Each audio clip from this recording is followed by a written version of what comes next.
Hello everyone and welcome back. As you can see, we've got a box here on the table, and I don't think it's going to come as any surprise to anybody that there's a Canik in it. So let's open it up and take a look.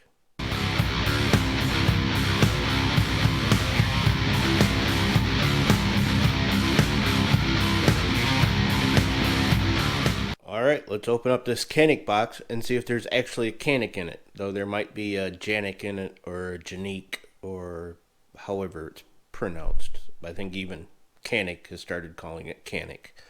So, open her up, see what we got. Look at that. We have a small gun, relatively small. So this is actually the Canik TP9 Elite subcompact in 9mm. Now the first thing we're going to do is we'll take it out, get it out of the holster, drop the magazine, lock it back, and we are empty. So we're not going to have that mistake again. So what have we got in here? Well, the first thing we have is the Canik TP9 Elite subcompact. And as you can see, it is cut for an optic. It is cut for the micro red dot. It has an interchangeable back strap, so this is the small on there, I believe, and it comes with a large. Has a blackout rear sight and a phosphorus front sight. On there you have a striker status indicator. As you can see, it is out because we opened it up to make sure it was clear. And there you go. Striker status is back in. We have an ambidextrous slide stop, so you can activate from that side. Or for you lefties, you can release it from that side. So that's pretty cool. You do have the ability to change the magazine release to either side. You have a loaded chamber indicator here on the top.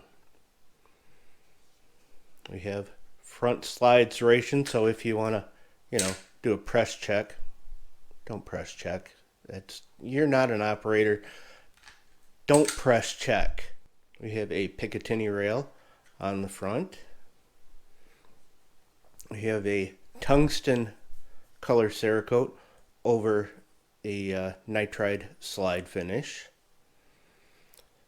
We have a match grade nitride coated barrel, and we'll open this up, drop the magazine, pull down your takedown lever, I don't know, pull the trigger, and it comes off that easy. So as you can see in here, everything is either nitride finished or high wear nickel coated inside. So it is definitely made to put some rounds through it. And we can take a look at the bottom of the slide here. You can see they've got some cutouts to lighten it up. No big deal. You've got a captured metal recoil spring assembly.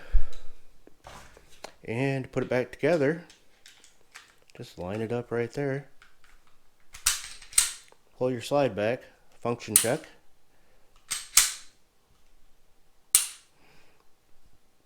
And you're fine. So, it also comes with two magazines, which is the 12 round with the pinky extension, or you can put the flush base plate on it. It comes with the 15 round, which has an integrated sleeve on it. So you don't have to worry about having your base plate having a sleeve that slides down and can slide up and down on this thing. This one is already integrated into it. This is a 15 round magazine. You also have your gun lock. You have your little Canik toolbox. You have your optics plate there. They give you a holster with it.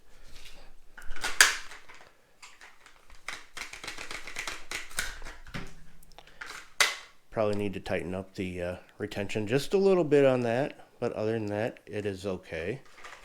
And this is a convertible holster. You can have it as an outside of your waistband or an inside the waistband. Doesn't quite seem like Kydex. It is some kind of other type of plastic there. So, and then underneath here, you've got your bore brush, you got your quality control, you've got your destructions, you have a plastic cleaning rod, and some other miscellaneous paperwork under there. So let's go over it just a little bit. So, as you saw, it's very easy to disassemble for cleaning. Also very easy to put back together for cleaning.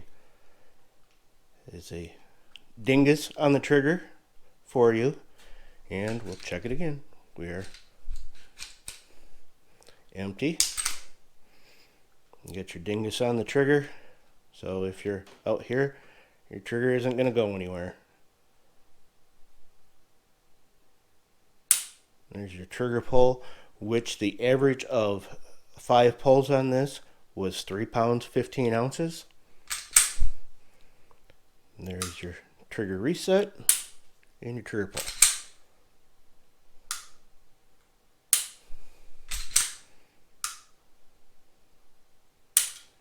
So there's your trigger reset on it.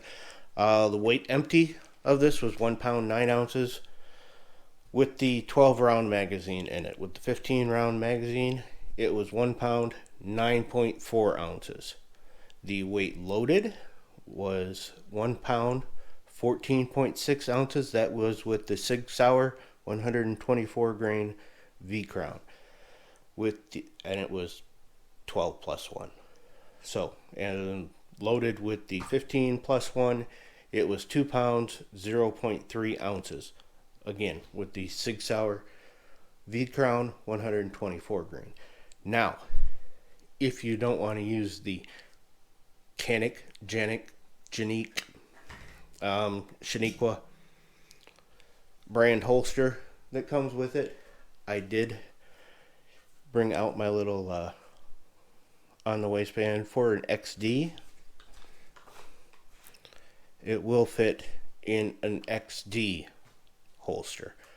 I tried with the P226, which would be also basically the same thing with the P229, and it does not fit in those. So if you have an XD holster, you have a Canik holster besides the Canik holster, at least in leather. It'd probably be a little different